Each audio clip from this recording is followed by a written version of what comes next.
시에는 백성들을 다스리는 재판하는 일을 하고, 그리고 전시에 비상시가 되면 이제 사사가 나가서 군대를 이끌고 싸워서 이스라엘을 구원해 주는 그런 역할을 했죠. 그 세월이 또 400몇 년이 지나갔습니다. 지금은 사사시대 말기죠. 사무엘이 마지막 사사라고 할 수 있으니까, 자, 사무엘 시대에 이스라엘 백성들이 드디어 왕정제도를 원했던 겁니다.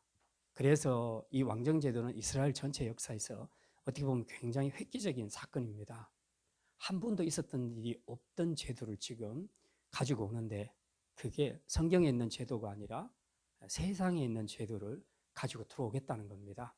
이제 그 부분에 대해서 하나님께서 무조건 말리는 것이 아니라, 이제 일단 그 제도가 들어왔을 때에 너희가 어떤 부담이 있겠는가, 그런 것들을 상세하게 설명을 해 주십니다.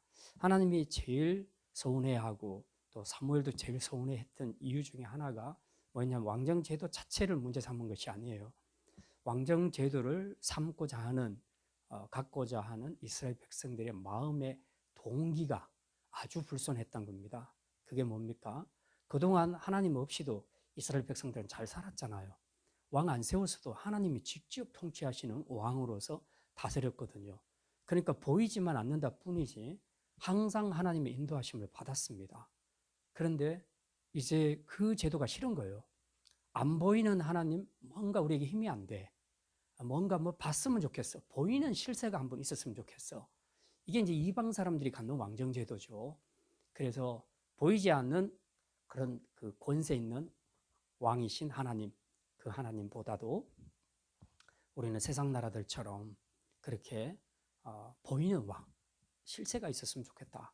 그래서 그 왕이 진짜 위엄을 갖추고 군대를 이끌고 나갈 때 백성들이 그 왕을 보고 막 힘을 얻어서 사기가 충천해서 나가서 전쟁을 하면 이길 것 같다. 이런 생각을 하게 된 겁니다. 보이는 것에 대한 것들이 굉장히 집착이 강했죠. 그 말 속에는 보이지 않는 하나님의 왕되심에 대한 거부감이 있었던 겁니다. 그래서 사무엘도 이것이 굉장히 기분이 안 좋았고 하나님도 그것 때문에 몹시 서운했죠. 그래서 화가 났습니다. 그러나 왕정제도 자체를 탓할 것은 아니니까 그 제도도 잘 운영하면 다윗처럼 그렇게 될 수 있는 거죠. 다윗은 본인이 왕이었지만 자기 위에 진짜 왕 하나님이 계신다는 것을 인정하면서 통치를 했기 때문에 왕정제도에 있어서 하자가 없는 왕이었습니다. 아주 훌륭한 그런 역할을 잘 해낸 왕이었죠. 그렇게만 한다면 문제가 안 되는 건데, 어쨌든 지금 그렇게 그렇게 될지 안 될지는 모를 일이겠지만 이스라엘 백성들의 입장에서는 어쨌든 보이는 왕을 달라고 이제 그렇게 얘기를 했던 거죠. 그래서 하나님이 그러면 왕정제도가 뭔지 알고 너네들이 받아라. 그래서 사무엘을 통해서 왕정제도에 대한 설명들을 자세하게 해주시는데요. 그 자세한 긴 내용들이 오늘 본문에 기록이 되어 있는데, 그 내용을 보면 한마디로 이거예요. 의무가 생겼어요. 의무가. 왕이 없었을 때는 왕에 대해서 뭘 어떻게 해줄 필요가 없잖아요. 그렇잖아요. 그러니까 예를 들어서 교회 안에도 목사가 없는 그 교회들이 있습니다. 브레드린 처치라고. 거기는 전부 형제, 자매 이렇게 부르고요. 그 누구도 목사는 없습니다. 그럼 누가 예배를 인도하냐?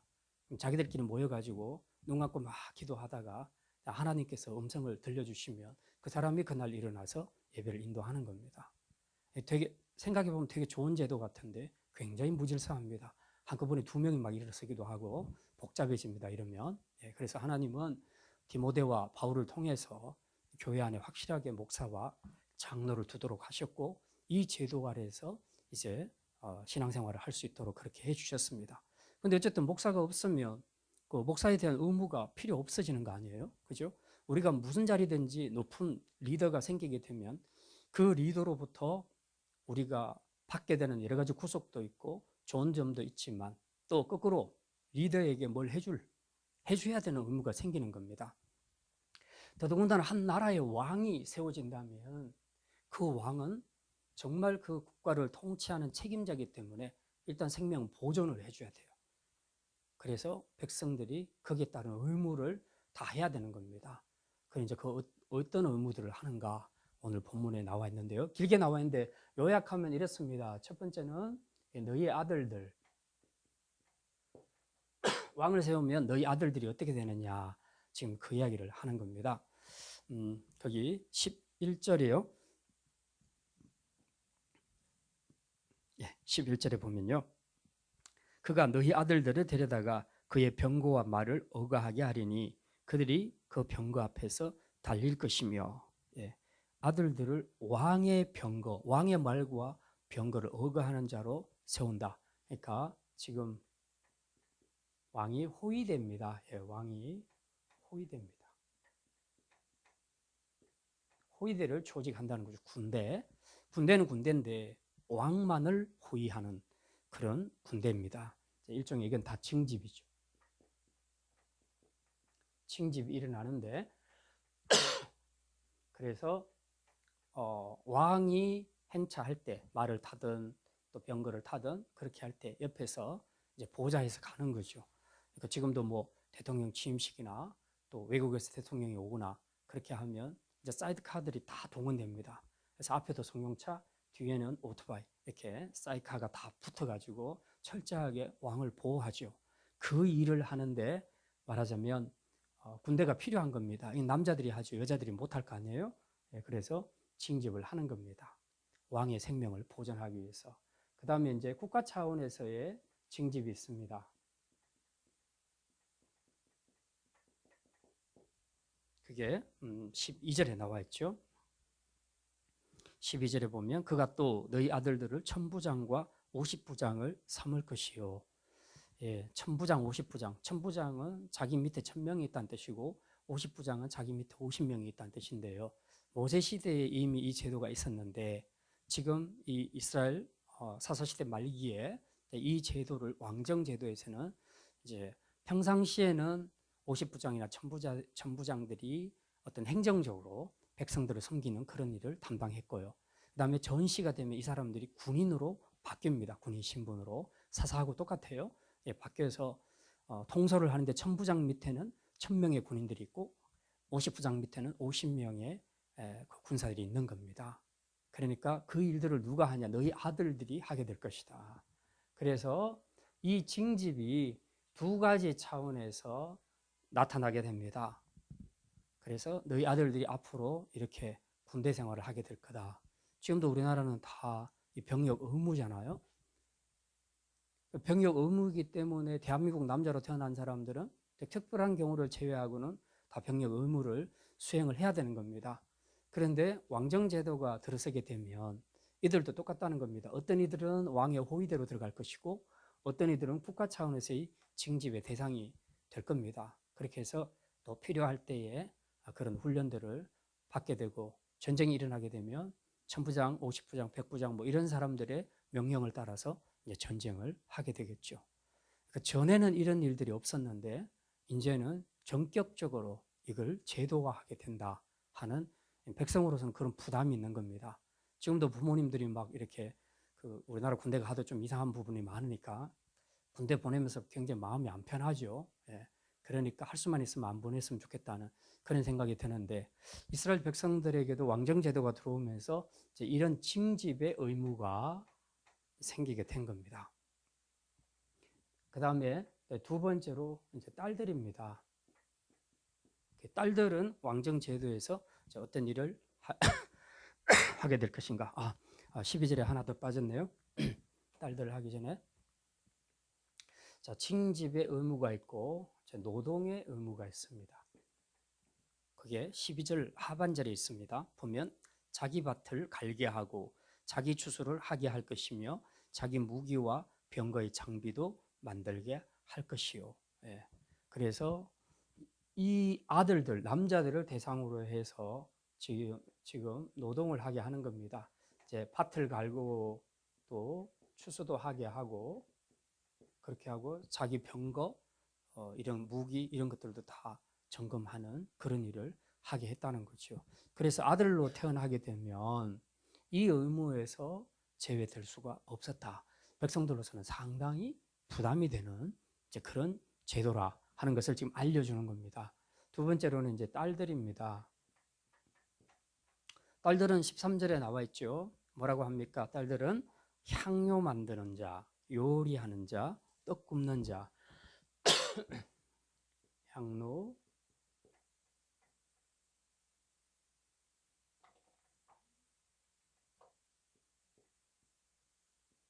요리, 그 왕궁에 사는 왕이 자기 혼자만 사는 게 아니잖아요. 거기에는 자기를 보좌하고 지켜주고 또 자기의 생활을 더 호화롭고 풍성하게 해줄 많은 식솔들이 있다는 겁니다. 이제 그 사람들이 안에서 이런 일들로 다 섬기죠. 예, 향료를 만들고 또 요리도 하고 떡도 굽고 이제 그런 일을 하죠. 가끔씩 우리가 사극 같은 데 보면 뭐 주방에서 일하는 궁인들, 나인들 뭐라 그러죠? 그 주방을 수락관이라고 그렇게 얘기하죠. 예, 수락관에서 일하는 나인들, 궁인들도 있고 또 뭐 의원, 예? 그 의원으로서 일하는 사람들도 있고 각기 맡은 일들이 다 있는데 여자들이 궁인들이 하는 일들이 있다는 겁니다. 옛날로 말하자면 여기 본문에 기록된 것은 이스라엘의 모든 딸들은 아니고 이 궁전 안에 살게 되는 왕 때문에 궁전 안에 살게 되는 뽑혀가는 그런 딸들이 해야 할 일들이 이제 여기에 기록이 되어 있습니다. 어쨌든 이거는 전적으로 왕 한 사람 때문에 왕 한 사람의 호화로운 생활 때문에 들어가서 많은 여자들이 자기 노동력을 여기다 갖다 바쳐야 되는 그런 문제가 생기는 거죠. 왕이 없었으면 이런 일을 안 해도 되는데 왕이 생기니까 이제 이런 일을 하게 된다. 지금 그렇게 말합니다. 그 다음에 14절부터 보게 되면 이제 재물 혹은 재산에 관한 것들이 나옵니다. 자, 여기에는 무슨 의무가 있는가? 14절에 보니까 그가 왕이죠. 왕이 너희 밭과 포도원과 감람원에서 제일 좋은 것을 가져다가 자기의 신하들에게 줄 것이며 백성들의 밭이나 혹은 밭에서 나오는 소출을 왕이 임의로 가져가는 겁니다. 나 이거 필요해 가져갈 거야 하면 백성이 안 돼요라고 말 못한다는 겁니다. 그렇게 그걸 가져다가 어떻게 한다고요? 자기의 신하들에게 준다. 일종의 이제 신하들에게 하사품을 내리는 거죠. 왜 왕은 이런 일을 해야 되냐 하면 어쨌든 신하들이 자기에게 충성을 하고 있으니까 그 충성하는 신하들이 더 충성을 잘할 수 있도록 자기도 뭔가 보답을 해야 되죠. 근데 자기는 수중에 없잖아요. 그러니까 백성들의 그 토지나 혹은 그 토지에서 나오는 소산물들을 이제 가져다가 주는 겁니다. 그걸 꼭 착취하기보다는 필요할 때 가져갈 수밖에 없는 거죠. 그런 일이 생길 거다. 각오해라. 지금 그 이야기를 하는 것이고요. 그 다음에 15절에 보면 그가 또 너희의 곡식과 포도원 소산의 11조를 거두어 자기의 관리와 신하들에게 줄 것이다. 여기는 땅과 소산물이고 그 다음에 11조, 곡식의 11조. 이스라엘 백성들은 11조를 종교적인 의무로 드리는 거죠. 하나님 앞에. 이스라엘의 그 12지파에서 레위 지파는 하나님께 드려진 지파입니다. 너는 내 것이라. 드려진 지파이기 때문에 그 사람들은 당시 다른 지파들처럼 농사를 지어서 그 수확으로 사는 것이 아니었어요. 나머지 11지파가 열심히 일해서 그 수확을 거둔 데서 11조를 내면 이제 그 11조를 가지고 제사장과 레위지파가 그렇게 생활을 하는 겁니다. 그렇기 때문에 이스라엘 백성들은 반드시 11조를 해야 했습니다. 그게 단지 레위지파를 먹여 살린다 그런 의미가 아니에요. 레위지파가 있어야 여호와의 종교가 있는 겁니다. 하나님을 섬기는 그 여호와의 종교가 성립할 수 있는 거예요. 그러니까 여호와의 종교가 성립하는 그 근간이 되는 것이 물질적으로 11조라는 겁니다. 근데 이제 우리가 그 사사시대나 뭐 열왕기 시대 이렇게 넘어가다가 보면 가끔씩 그 레위지파들이 먹을 것이 없어서 여기저기 떠돌아다니는 그런 것들이 있잖아요. 그게 왜 그러냐 하면은 이스라엘 11지파들이 11조를 안 하니까 그래요. 11조를 안 하니까 그거 갖고 생활해야 될 레위지파나 제사장들이 먹을 게 없는 거죠. 계속 굶을 수가 없으니까 할 수 없이 떠나는 거죠, 성전을. 떠나서 다른 일을 할 수밖에 없는 거예요. 이런저런 알바를 찾아서 그렇게 할 수밖에 없는 거예요. 그러다가 누가 좀 페이 많이 준다 하면 그쪽으로 가는 거죠. 그러다 보니까 미가 신상 그 사건에서도 이제 그런 터무니없는 일들이 생겨나게 되는 것이죠. 자, 이제 그런 11조의 종교적인 의무가 있었는데 이게 여호와의 종교, 이스라엘에게는 생명이죠. 이 종교를 놓쳐버리면 이스라엘은 살 수가 없어요. 그래서 하나님은 철저하게 11조 생활을 하라고 그렇게 열한 지파에게 말씀하셨습니다. 자, 그렇게 했는데 오늘 본문에 보니까 또 11조가 나와요. 그러니까 이 11조 말고 추가로 11조를 더 하라는 겁니다. 10분의 1을. 누구를 위해서? 왕을 위해서. 왕을 위해서 또 11조를 하라는 거예요. 이게 굉장히 부담되는 이야기입니다. 지금도 이 신약 시대도 성도들이 11조, 사실 10분의 1이라는 것은 생각하기 나름이지만 굉장히 큰 숫자예요, 이 숫자가. 그렇지만 우리는 그 여호와의 종교, 하나님의 나라를 세워가기 때문에 우리가 그것을 하게 되는 것인데 여기다가 의무적으로, 자발적으로도 아니고 의무적으로 10분의 1을 또 더 하시오 라고 이렇게 얘기한다면 진짜 얼마나 부담스럽겠습니까? 이스라엘 백성도 똑같아요. 11조가 정말 부담 하나도 안 되게 막 드리는 것이 아니란 말이죠.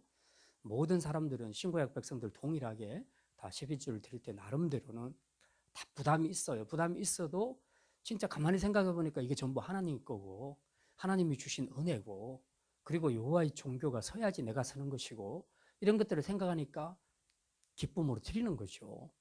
근데 10분의 1을 추가로 더 낸다. 그러니까 힘든 거죠. 누구 때문에? 왕 때문에. 왕을 세워놓고 나니까 왕 때문에 11조를 더 내라고 하는 겁니다. 그럼 왕은 그 많은 11조를 받아서 자기가 다 먹냐? 그게 아니죠. 아까 보니까 이걸 갖고 누구를 준다고요? 15절에 보니까 자기의 관리와 신하들에게 주었다. 일종의 녹봉입니다. 녹봉. 관리들에게 복록이라고도 하죠. 월급 주는 거예요. 받아가지고. 왜냐하면 그 자기 때문에 지금 일하고 있는 그 궁전 안에 있는 사람들, 또 자기 신하들, 누군가는 월급 줘야 될 거 아니에요. 그걸 누가 줘야 되겠습니까? 백성이 줘야 되는 거죠. 그러니까 이거는 일종의 세금이에요. 이 11조는. 종교적인 의무로 내는 게 아니라 왕 때문에 내는 것이고 왕도 개인이 먹는 게 아니라 이렇게 신하들에게 월급을 줘야 되기 때문에 이건 일종의 세금이다. 그렇게 볼 수 있습니다. 세금. 자, 그 다음 16절. 그가 또 너희의 노비와 가장 아름다운 소년과 나귀들을 끌어다가 자기 일을 시킬 것이라. 이제 그 국가가 필요할 때 어떤 노동력이 필요하다. 그러면은 그냥 막 불러내는 겁니다. 지금 우리나라 자유민주주의에서는 불가능해요, 이게. 자, 우리가 지금 부서진 한강다리를 놔야 되겠습니다. 자, 국민 여러분 다 나오십시오. 그래서 여러분 한 달 동안 직장 나가지 마시고 일하십시오. 그러면 누가 나갑니까? 안 나가죠. 그럴 의무가 없는 거죠. 근데 왕정시대는 그러면 안 된다는 거예요. 왕정시대는 왕이 명령하면 나가야 되는 겁니다.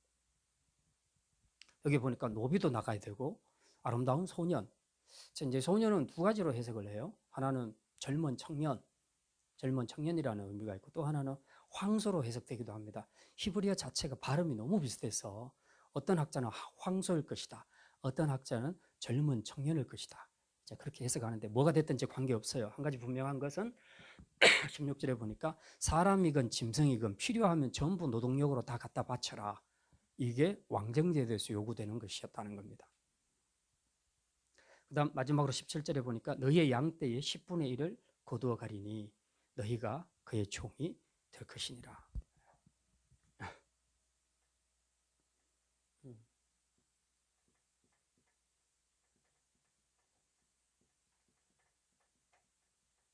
양떼 10분의 1. 자, 그러니까 이렇게 정리해보면 왕정제도가 들어오게 되면 이스라엘 백성들이 자기 아들들은 이렇게 징집의 대상이 되고 노동력을 제공해야 되고 그다음 딸들은 또 여자들이 해야 할 이런 일들을 노동력을 제공해야 되고 그뿐만 아니라 자기의 재물, 재산도 필요에 따라서 내놔야 된다. 왕이 필요하다고 가져가겠다 하면 줘야 된다. 그 다음에 또 왕이 이렇게 자기 신하들에게 월급 주기 위해서 달라 하면 그것도 세금으로 내야 된다. 다 이런 식으로 해서 왕정제도가 들어오게 되면 너희들은 이런 엄청난 부담을 갖게 될 것이다. 이런 의무가 이렇게 생긴다라는 것을 이야기하고 있습니다. 자, 이제 오늘 본문은 이제 이게 거의 다잖아요. 그런데 17절 하반절에 보면 이렇게 기록이 됐어요. 17절 우리 같이 한번 읽을까요? 같이 읽겠습니다. 너희의 양떼에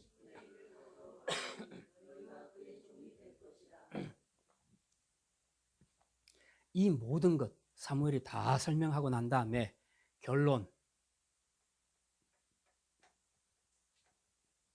뭐냐? 너희가 그의 종, 그가 누굽니까? 왕의 종이 될 것이라. 이게 결론이라는 겁니다. 자, 그 다음에 18절에 보면 그날에 너희는 너희가 택한 왕으로 말미암아 부르짖되 그날에 여호와께서 너희에게 응답하지 아니하시리라. 하나님이, 이거는 결론이고 예견하는 것이었어요. 그건 뭐냐 하면 너희가 택한 왕,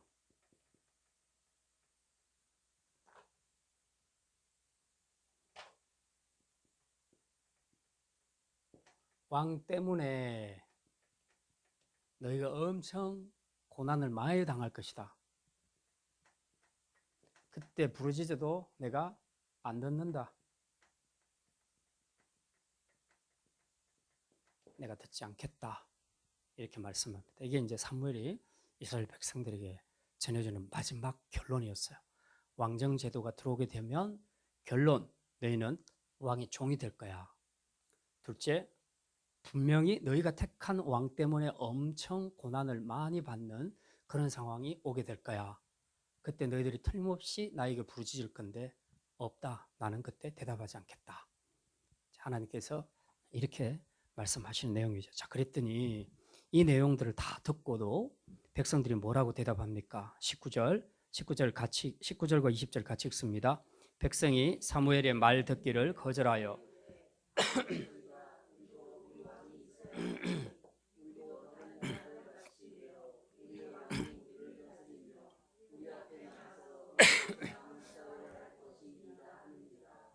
예.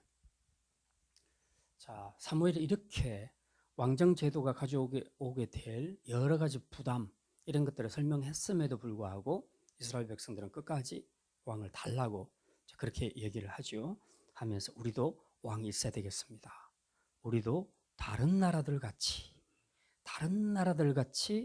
왕이 우리를 다스리며 우리 앞에 나가서 우리의 싸움을 싸워야 할 것이니이다.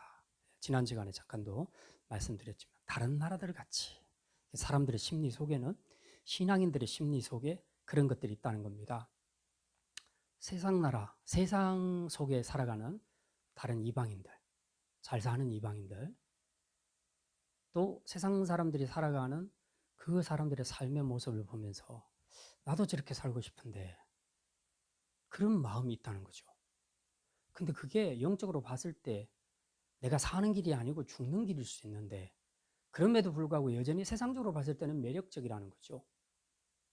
상당히 우리 마음을 끌게 하는 그런 매력이 있다는 거죠. 그러니까 나도 저 사람처럼 살고 싶어 하는 그런 생각을 갖게 되는 겁니다. 그러니까 아이들이 똑같이 그 롱코트를 입고 다니는 것처럼 그거 아니보다 전혀 관계없는데 본인은 그냥 본인의 개성에 맞게 필요한 옷 짧은 요트 입어도 되고 멋있잖아요. 그렇게 안 하고 다 롱패드 입으니까 롱패딩 전부 다 똑같이 롱패딩만 입고 다니는 거죠. 그러니까 그 심리 속에는 남들처럼 안 되면 뭔가 불안한 그런 심리들이 있는 겁니다. 예전에 제가 신학교 다닐 때 제가 섬겼던 그 교회가 개포동에 있었어요. 강남에는 부자들이 많잖아요. 특별히 개포동은 부자들이에요.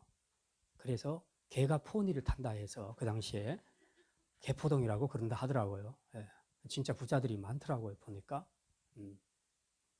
그런데 개포동에서 들리는 소식이 그 당시에 압구정동이 실세였어요. 개포동은 그 뒤에 일어난 후발주자예요.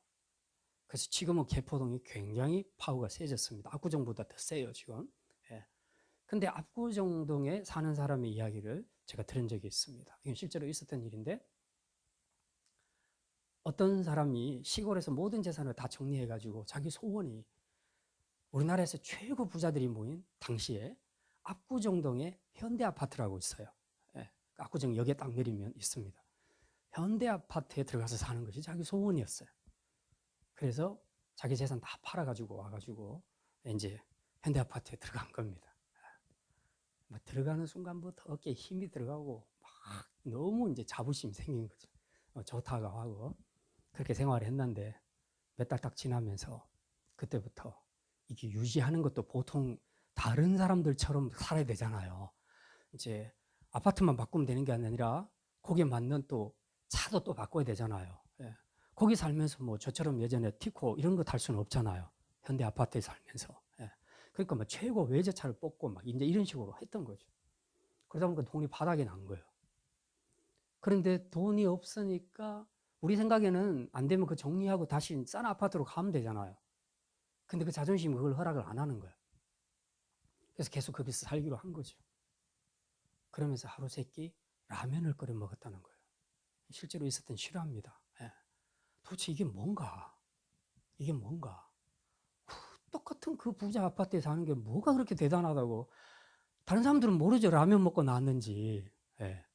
그건 모르지만 본인은 지금 얼마나 비참하겠어요, 그게. 그 이런 거라고요. 근데 안 믿는 사람들 세계에서 뭐 이런 일이 있을 수 있다 하지만 사실은 이런 극단적인 예 말고도 우리 주변에서는 많아요. 자기 형편에 맞지도 않는 엄청나게 좋은 차를 막 뽑는 그런 경우들도 있어요. 그리고 막 무리하게, 굉장히 무리하게 그렇게 해서 집을 산다든지.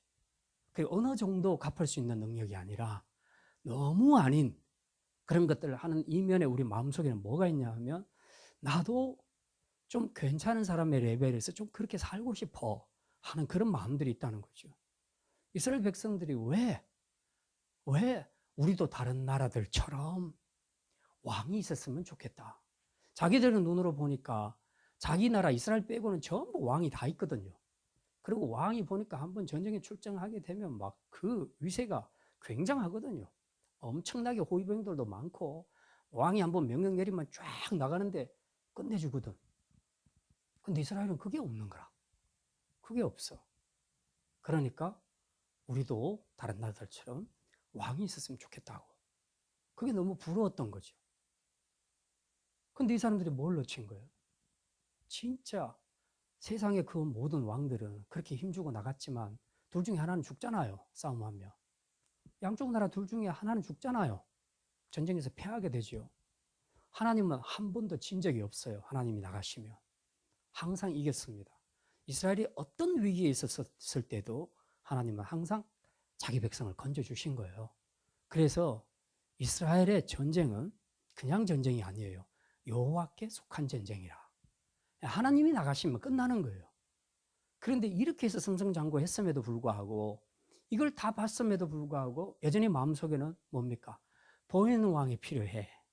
좀 위엄을 갖추고 그럴듯하게 진짜 말도 타고 병거도 타고 멋지게 그 백성들에게 호령할 수 있는 그런 카리스마 있는 보이는 왕이 필요해. 그걸 요구했던 겁니다. 그러니까 지금 이런 문제가 딜레마가 생기게 된 것이죠. 자, 이제 오늘 이 말씀을 통해서 몇 가지 좀 생각해 보려고 합니다. 이스라엘의 오판. 이스라엘의 오판입니다. 자, 이스라엘이 생각하는 그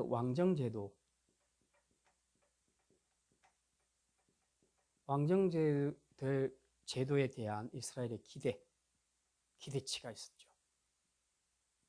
그런가 하면 지금 실상이 있습니다. 이스라엘 백성들이 기대했던 것은 뭐냐? 왕정제도를 통해서. 아까 여기 20절에 나와 있죠. 20절 우리 같이 한번 읽겠습니다. 우리도 다른 나라들 같이 되어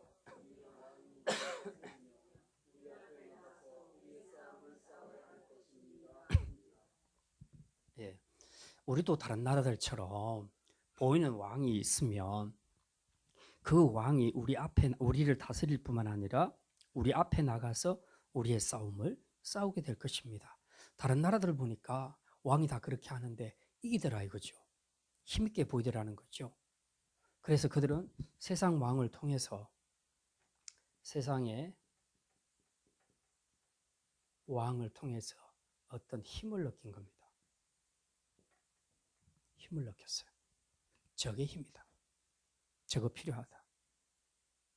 강한 카리스마와 힘, 권력 이런 것들을 세상 왕이라는 그 왕의 직위를 통해서 느끼게 된 겁니다. 근데 실상은 어떻게 되냐? 실상은 아까 결론이 뭐였습니까? 첫 번째 결론. 너희가 왕의 종이 될 것이다. 종이 된다. 이게 결론입니다. 기대는 이거였어요. 근데 종은 이거였습니다. 압구정동 현대아파트에서 살면 너무너무 행복할 거야 하는 것이 기대치였는데 실상은 라면 먹는 것이 실상이었다는 거죠. 네. 진짜 완전히 찌들어진 그런 인생을 살게 된다는 겁니다. 이 과정에서 이들이 놓쳤던 것은 뭐냐? 진짜 힘은 보이는 세상 왕이 아니라 보이지 않는 하나님에게서 나온다는 거죠. 하나님에게서. 하나님에게서 전쟁에서 이길 수 있는 힘이 거기서 나오는데 이거 간과했다는 거죠. 보이는 외적인 어떤 것들만 자꾸 중요하게 생각을 하는 겁니다. 그러니까 자꾸 그쪽으로 마음이 가는 거죠. 그러니까 우리가 신앙생활을 하면서 진짜 진정한 힘이 어디서 나오는가 하는 것들을 좀 우리가 깊이 생각을 해볼 필요가 있습니다. 진짜 내 힘, 내 신앙에서 나를 세우고 나를 끌고 갈 수 있는 힘이, 원천적인 힘이 어디서 나오는가? 내가 뭔가 외적인 것을 갖추는 데서 나오는가? 내가 정말 엄청 좋은 아파트, 그리고 엄청 좋은 차를 타고 막 그렇게 했을 때 거기서 내 인생을 세워갈 수 있는 힘이, 파워가 거기서 나오는가? 아니면 하나님에게서 나오는가? 이걸 우리가 분명하게 생각을 해야 된다는 거죠. 이걸 잘 분별하게 되면 올바른 결정을 할 수 있게 될 것인데 이스라엘은 이걸 놓쳤다. 그래서 오판했다는 거죠. 잘못 생각을 했다는 겁니다.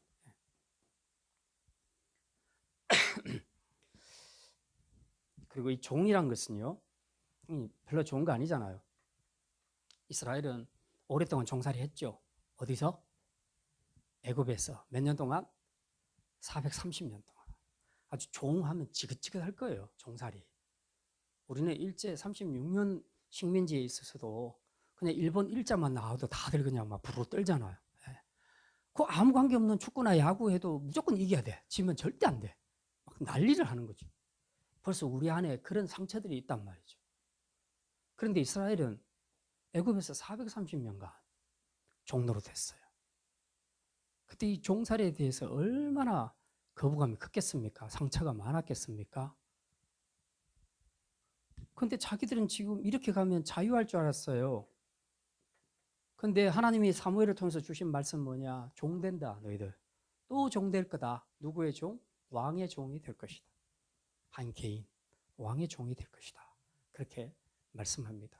많은 사람들이 오늘날도 우리가 영적으로 신앙생활을 하면서 보면 정말 내가 저것만 가지면, 그게 뭐 아파트든 차든 뭐든 저것만 가지면 내가 행복할 거야 라고 그렇게 생각하지만, 그래서 내 삶이 정말 행복하고 자유로울 거야 그렇게 생각하지만 나중에 시간이 지나놓고 보면 그게 우리를 죄의 종으로 만들어버립니다. 죄의 종으로. 그 정도 수준 레벨을 맞춰가려 하니까 자꾸 사업을 하면서 거짓말을 하게 되고, 그리고 수단과 방법을 가리지 않고 자꾸 돈 버는 방법을 생각하는 겁니다. 하나님의 백성들이 정당하게 돈을 벌려고 하는 것이 아니라 자꾸 불법을 하게 된다는 거죠. 왜? 자기가 생각하는 그 품위, 그 수준을 유지해야 되기 때문에 그거 유지하려면 많은 돈이 필요하거든요. 그러니까 정상적으로 생활해서는 그 돈을 못 버는 거죠. 그러다 보니까 자꾸만 그런 것들의 노예가 되는 거죠. 죄의 종이 되는 겁니다. 그 물질 많으면 내가 부자가 되고 굉장히 자유할 것 같은데, 근데 오히려 한참 가다 보면 내가 어느덧 물질의 종이 되어 있는 내 자신을 발견할 수 있다는 거죠. 그래서 진짜 영적으로 우리가 이런 것들을 잘 분별해야 됩니다. 오판하게 되면 자유가 아니라 종이 된다. 노예가 된다. 그게 왕의 종이 아니라 이 시대는 물질의 종이 되고 권력의 종이 되고 다 그런 종이 된다는 겁니다. 죄의 종이 된다는 거죠. 우리가 이런 부분에서 오판하지 않도록 조심을 해야 합니다. 자, 그 다음에 두 번째로 제도보다 중요한 것은 사람이다. 제도보다 중요한 것은 사람이다.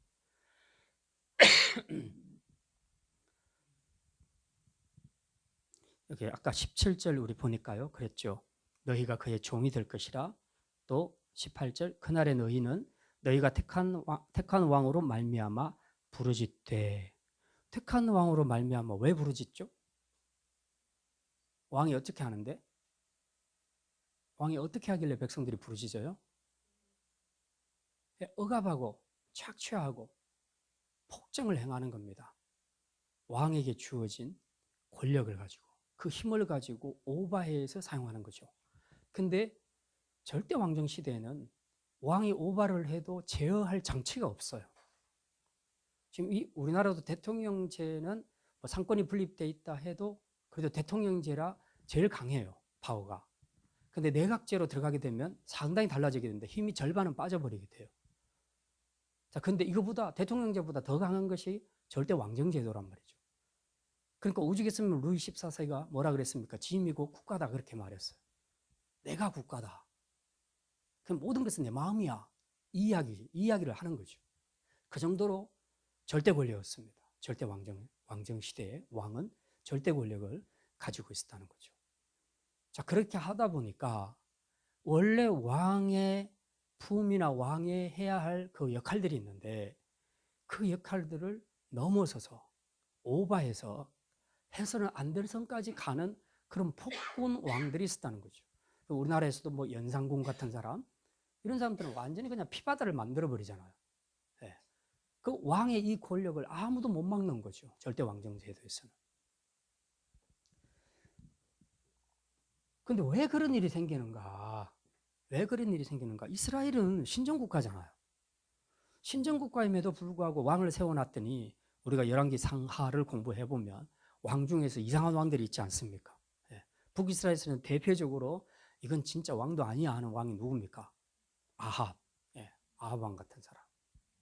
그냥 나봇의 포도원도 자기 마음대로 빼앗아버리고 그냥 아무나 가서 막 죽이는 거예요. 막 죽이는 거예요. 그리고 하나님의 선지자도 막 죽여버리는 거죠. 왕의 권한을 지금 엄청나게 잘못 행하는 거죠. 남유다든 북이스라엘이든 간에 그 왕들 중에서는 폭정을 행하는 악한 왕들이 많았다는 겁니다. 왕정 제도가 사람을 보호해 주는 것이 아니라는 거예요. 왕정 제도의 가장 센터에 있는 왕이 어떤 사람인가가 중요하다는 거죠. 그런데 악한 왕이 들었으니까 나라가 쑥밭이 돼버리고 피밭이 돼버리더라. 근데 다윗 같은 사람, 이런 사람이 왕이 되니까 달라지잖아요, 나라가. 그러니까 열왕기 상하를 보게 되면 다윗이 왕으로 있을 때는 진짜 나라를 가는 곳마다 쳐서 다 정복하고 그 주변 나라들이 조공을 바쳤어요. 그리고 그 파워가 너무 세서 아들에게까지 솔로몬 때까지 그 후광을 입게 되죠. 솔로몬 때는 그래서 정말 이 모든 부분에 있어서 부귀영화를 다 누리면서도 평화를 누렸던 시대가 솔로몬 시대입니다. 이런 축복의 왕들이 있던 시대도 있었다는 거죠. 그러니까 제도 자체가 문제가 아니라는 거예요. 제도가 문제가 아니라 그 제도를 운영하는 혹은 그 제도의 키가 되는 핵심이 되는 센터에 있는 사람이 어떤 사람이냐가 중요한 겁니다.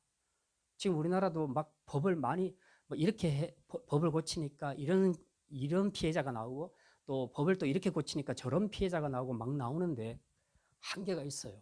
우리가 하는 것이 다 무슨 법이든지 만들고 나면 꼭 그 허점들이 있어요. 그리고 이 전문가들은요 허점을 잘 알아요. 이 허점을 이용해서 또 법에 안 걸리게 엄청난 죄를 짓는 거거든요. 그럼 못 말려요. 세상에 완벽한 법을 만들기는 정말 어려운 거죠.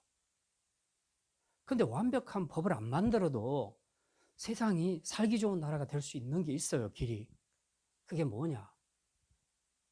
사람들이 정직하게 살면 돼요, 그냥. 정직하게 살면 법을 복잡하게 안 만들어도 돼요. 서로 양보하고 살면 싸움할 필요가 없어요. 결국 사람 문제라는 거죠. 왕도 마찬가지라는 거죠. 왕정 제도가 악하다, 좋다 그렇게 말할 수는 없어요.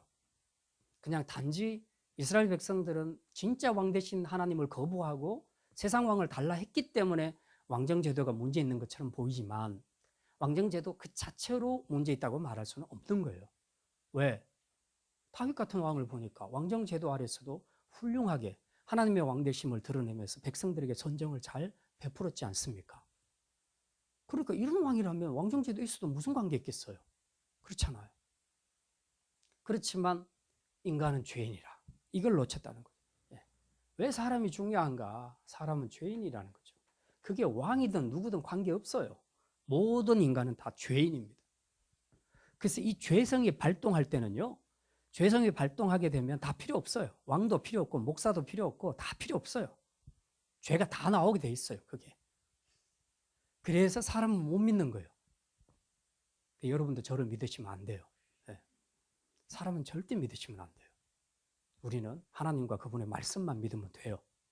그리고 목사든 평신도고 누구든 간에 관계없이 하나님 말씀 앞에 자기를 비춰보는 것이 우리가 회개하고 비춰보는 것이 살 길이지, 내가 끝까지 신뢰한다고 해서 될 문제가 아니라는 거죠. 그게. 그러니까 참 그렇게 훌륭한 다윗 왕도 보니까 어떤 실수를 했어요? 우리아 아내를 취하잖아요. 그게 권력이 아니면 가능하나요? 불가능하잖아요. 왕이라는 왕정제도의 권력이 자기 손에 주어지니까 남의 신하 아내까지라도 자기가 데려와서 그런 죄를 짓는 거 아니에요. 왕에게 주어진 권한이 아니면 어떻게 그 죄를 지을 수 있겠냐고요. 그러니까 다윗도 못 믿는 거죠, 사실은. 그러니까 결국 뭡니까? 제도가 중요한 게 아니다. 사람이 중요하다. 사람이 중요하다. 그래서 오늘날 이 현대 교육이나 또 현대 법 제정하는 이 모든 것들을 보게 되면 불신자가 하니까 어쩔 수 없겠지만은 어떻게 하면 그냥 최대한 피해자가 안 생기도록 할까 막 계속 이제 그쪽에만 관심을 놓는 거죠. 교육도 법에 안 걸리기만 하면 되는 거예요. 무슨 죄를 짓든 법에만 안 걸리면 돼. 법적으로 문제가 없으면 돼요. 근데 기독교 교육은 그게 아니거든요. 법에 걸리지 말라. 물론 그거는 세상 법을 지켜야 되겠지만 그보다 더 중요한 것은 하나님의 백성답게 살아라는 거죠. 백성답게 정직하게 살고 양보하고 포용하고 용서해주고 사랑하고 그렇게 살면 상당 부분 법이 필요 없어요, 사실은. 그냥 미리미리 자기들끼리 다 해결이 돼요. 근데 그게 안 되잖아요. 그러니까 교육이 지금 전혀 다른 길로 가고 있는 거죠. 교회에서 가르치는 아이들 가르치는 다음 세대 교육은 어쨌든 신앙과 또 하나님의 사람으로서 살아갈 수 있는 그걸 신앙교육으로 가르치는데 세상 교육은 그게 아니잖아요. 어쨌든 자기를 높이고 자기를 자랑하고 계속 자기 중심의 교육을 자꾸 강화시키다 보니까 이 두 개가 부딪히는 거죠. 그러니까 우리 그리스도인 자녀들이 사실은 신앙적으로 살아가는데 굉장히 어려움들이 많은 거죠. 참 어렵습니다. 어쨌든 이스라엘 백성들의 오판은 뭐였느냐? 제도만 들어오면 될 줄 알았어. 제도가 아니더라. 사람이더라. 왜? 좋다 하고 왕정제도 했는데 보니까 얼마 안 가서 이상한 왕이 올라와가지고 그냥 막 사람들 다 죽이고 그런 일을 막 하니까 백성들 완전 피바다가 되고 절규하는 거죠. 하나님 살려주세요, 살려주세요 하니까 하나님 듣습니까? 안 듣죠. 니네들이 택한 거 아니냐. 니네들이 택한 거 아니냐. 하나님 이거 다 보신 겁니다. 오늘 우리도 마찬가지예요. 어떤 제도만 들어오면 다 될 거라고 생각하는 거는 기독교적이 아닙니다. 예. 이 제도를 운영하는 사람이 중요해요. 사람이 어떤 사람이냐에 따라서 이 제도를 했을 때 A가 했을 때는 굉장히 부작용이 많았는데 B라는 사람이 딱 이 제도를 갖고 하는데 보니까 부작용이 없이 너무 잘 돌아가는 거죠. 왜 그렇습니까? 사람 때문에 그런 거예요. 사람 때문에. 지도자나 백성이나 다 사람이 중요한 거지 제도, 법 이거는 한계가 있다. 기본적으로는 우리가 사람을 중요하게 생각해야 된다. 근데 이스라엘은 사람이 죄인이라는 사실을 놓쳐버렸다. 그래서 왕이 서면 다 될 줄 알았는데 그 세운 왕이 죄인이더라. 죄성을 드러낼 때는 감당을 못할 정도로 이스라엘 백성들이 엄청난 곤혹을 치렀다. 그렇게 기록을 하고 있습니다. 자, 그 다음에 이제 마지막으로 세 번째 이스라엘의 고집입니다. 이스라엘의 고집. 예. 아까 우리 19절과 20절에 아까 봤잖아요. 자, 백성들이 사무엘 말 듣기를 거절하여. 사무엘이 열심히 설명을 했잖아요. 왕정제도에 대해서. 너가 이렇게 하게 되면 이런 어려움이 있어. 고난이 있어. 너 종될 거야. 나중에 진짜 나쁜 왕이 들어서게 되면 너희들 엄청난 고통 받을 거야. 그때 부르짖어도 하나님 안 들어주실 거야. 그러니 잘 생각해서 해. 그랬더니 뭐라고 합니까? 19절에 아니로소이다. 우리도 왕이 있어야 하리니. 우리도 다른 나라들 같이 되어 우리의 왕이 우리를 다스리며 우리 앞에 나가서 우리의 싸움을 싸워야 할 것이니이다. 끝까지 하겠다는 거죠. 그래서 21절에 어쩝니까? 사무엘이 백성의 말을 다 듣고 여호와께 아뢰었습니다. 그랬더니 하나님이 최종 결론 내려주시죠. 22절에 여호와께서 사무엘에게 이르시되 그들의 말을 들어 왕을 세우라 하시니 사무엘이 이스라엘 사람들에게 이르되 너희는 각기 성읍으로 돌아가라 하니라. 예. 왕정제도에 대한 경고를 했음에도 불구하고 이스라엘은 끝까지 왕을 세워달라고 요구했습니다. 사람이 자기 마음속에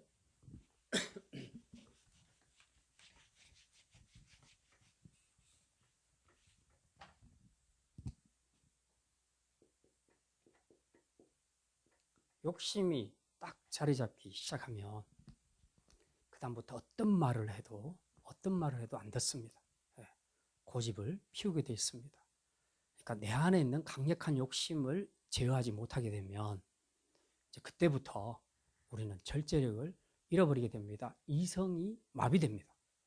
그러니까 보통 때 이런 얘기를 했을 때는 잘 판단할 수 있는 사람인데 이미 들어가 버렸어. 그 세력에.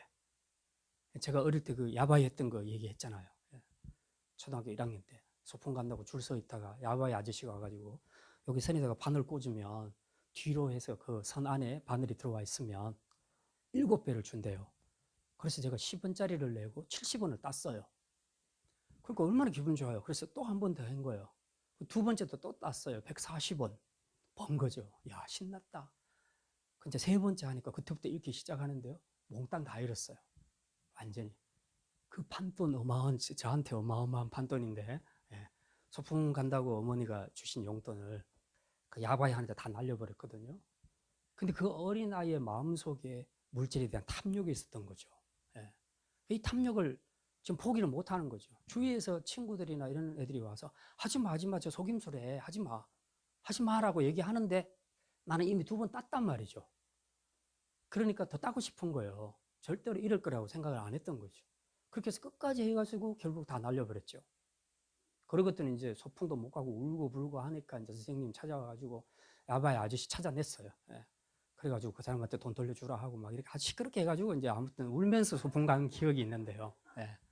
그 인간의 탐욕이 욕심이 어린아이들한테도까지 이렇게 강한데 이게 딱 자리 잡기 시작하면 옆에서 뭐라고 해도 말 안 들어요. 끝까지 고집합니다. 예. 끝까지 고집해요. 이게 문제라는 거죠. 우리 욕심이 잉태한 적 죄를 낳고 죄가 장성한 적 사망을 낳느니라. 예. 그 욕심은 정말 조심해야 됩니다. 자, 이제 오늘 1, 2, 3번 세 가지를 이야기를 했는데요. 예. 나무로 이제 제가 좀 생각을 해봤습니다. 지금 이 왕정제도라는 거,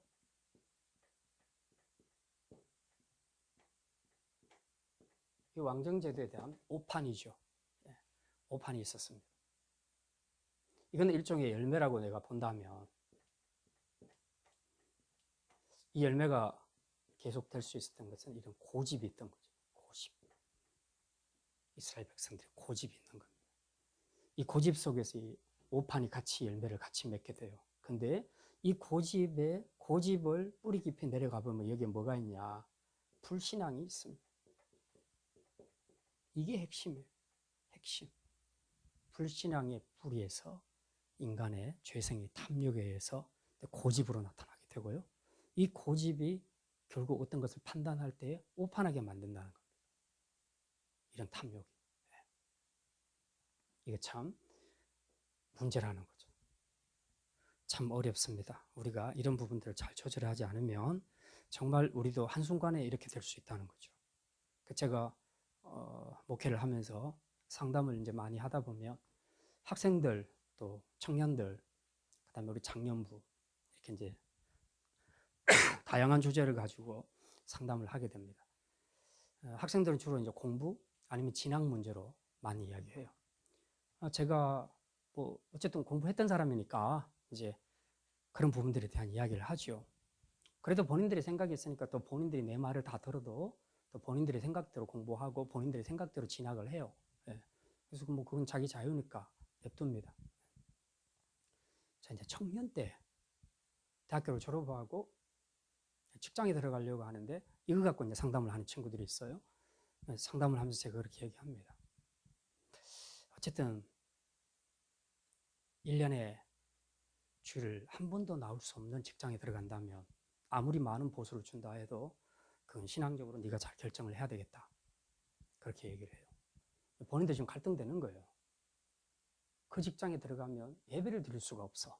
1년 내내. 예배를 못 드려. 그래도 페이를 많이 준다니까 가고 싶은 거죠. 그래서 상담하러 온 거죠. 그래도 이건 아니다. 제가 설명을 합니다. 잠깐 그런 건 몰라도 네가 1년, 2년, 3년 계속 그 직장에 있으면서 한 번도 예배를 못 드리게 되면 나중에 어떻게 되겠냐. 어느 날 너는 네 마음속에 있는 신앙과 관계없이 너는 불신자로 살아가게 될 거야. 그렇게 될 수밖에 없다. 우리는 그만큼 연약하다. 신학생들도 이 교회에서 저 교회로 사역지에 옮길 때 그 텀이 있거든요. 금방금방 옮겨지는 게 아니고 길면 6개월, 1년도 가요. 그때 신학생들이 엄청나게 신앙적으로 많이 다운됩니다. 정착하지 못하니까 교회 정착하지 못하고 왔다 갔다 하는 거죠. 처음에는 그냥 큰 교회 가서 목사님들한테 좀 배워야지 그러면서 큰 교회 막 다니는데요. 요거 한 2달 지나고 나면요. 그 다음부터는 이제 갈 데도 없고 가기도 싫고 그러니까 동네에 있는 교회를 좀 갑니다. 예배는 드려야 되니까. 근데 너무 가까운 데 가다 보니까 11시 예배인데 뭐 10시, 11시 50분에 일어나고 막 이렇게 해서 5분 지각하고 10분 지각하고 이러더니 그 다음에 30분 지각하고 40분쯤 지각할 때 되면 아유 지금 가면 설교 다 끝나갈 텐데 가면 뭐해? 그러고는 안 가요. 그리고 어느덧 안 가는 신학생들이 많은 거예요. 참 부끄러운 모습인데 그런 것이 있습니다. 인간이 이만큼 연약하다는 거죠. 그래서 제가 이 직장 문제를 결정할 때 정말 심각하게 하나님 앞에서 결정해라. 네 인생의 믿음을 송두리째 빼앗길 수 있는 그런 위기가 될 수 있으니까 잘 결정해라 라고 이야기합니다. 그래도 본인 생각대로 가는 친구가 있습니다. 어떤 가정에 제가 사업의 문제를 가지고 상담을 했는데 보나 마나 드러나 마나 이야기를 쭉 하는데 보니까 100% 아니에요. 이거 하지 마세요. 네, 그랬어요. 믿는 신자들이 이런 거 하면 안 됩니다. 이런 장사 하지 마세요. 제가 확실하게 얘기했습니다. 근데 그게 되게 서운했던가 봐요. 어쨌든 지지해주고 와서 축복기도 해주고 그러기를 바랬는데 저는 안 된다 그랬어요. 하지 마시라고. 집사가 이런 일을 하면 안 된다고 하더라고요. 본인 생각이 있어요. 자기 생각들이 있어요. 그 안에는 자기의 욕심이 있어요.